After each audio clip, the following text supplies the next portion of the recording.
bajjiet ikkontaminati, traffiku u kaos f'numru ta' lokalitajiet turistiċi. Hija din is-sitwazzjoni ta' pajjiżna fl-eqel xhur tas-sajf, fix-xhur li pajjiżna jara miljuni ta' persuni li jiġu jippruvaw igawdu sħubija ta' pajjiżna, iżda jsibu kaos u diffikultajiet kbar.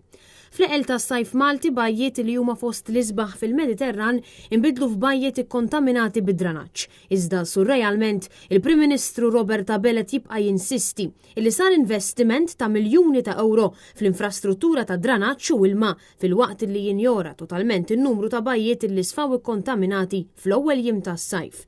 F'intervista ta' sija u kwart Robert Abela tkellem dwar il-valur tat-turist li qed jipprova jattira lejn pajjiżna, fejn huwa ddikjara li qed jimmira li jattira turisti ta' kwalità.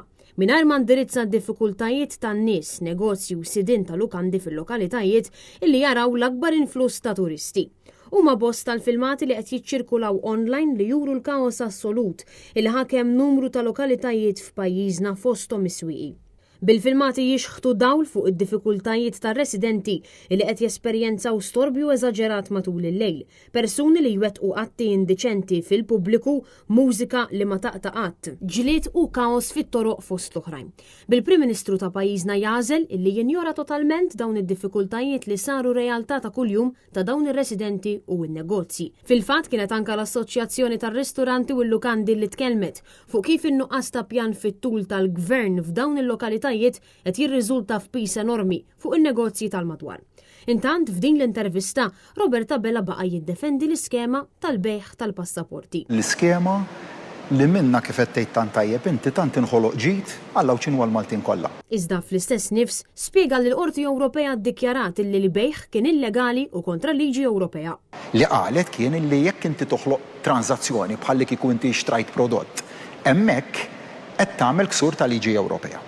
Bil-Prim Ministru jkompli bir-retorika tiegħu kontra l-Partit Nazzjonalista, fejn saħaq illi l-Partit Nazzjonalista huwa kontra t-tibdiliet li l-Gvern tiegħu ressaq wara li kien propju l-Partit Nazzjonalista li mill-bidunet tal-introduzzjoni ta' din l-iskema appella sabiex il-proċess ta' akwist ta' ċittadinanza Maltija tkun waħda ta' naturalizzazzjoni u mhux ta' tranzizzjoni kummerċjali.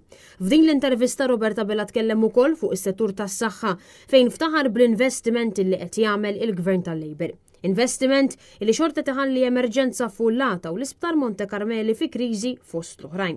Kif prova jagħti x'jifhem illi Labour Migration Policy se tkun qed tindirizza l-kriżijiet kollha li nħolqu bl-isplużjoni tal-popolazzjoni f'pajjiżna.